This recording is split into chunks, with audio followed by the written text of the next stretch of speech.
be giving us a tour of the LILA Burbank campus. Follow us! This is the front office where you can ask any questions you need. Do you know where the auditorium is? It's right there. Come with me. Thank you. Hey guys, what do we use the auditorium for? Events and performances. Athletics like PE and ping pong club. Assemblies. And don't forget dances. Over here we have our Senior lockers. Sophomore lockers.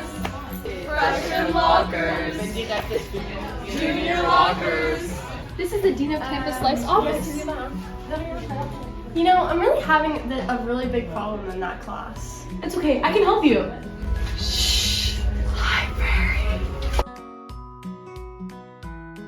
Guys, follow me. Let's take a glimpse into the classrooms. This is one of our many classrooms. Take a look around.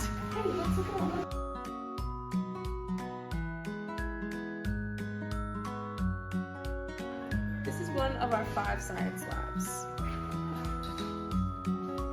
Follow me to the art room.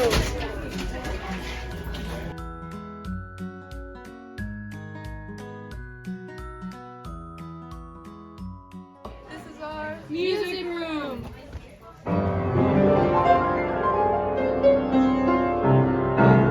Now let's go see the athletics area. Here is our soccer field and our track. Oh my gosh, look, it's an athletics PE class in action. This is where we play basketball and volleyball. Here we have our supporting fans. Go Lions!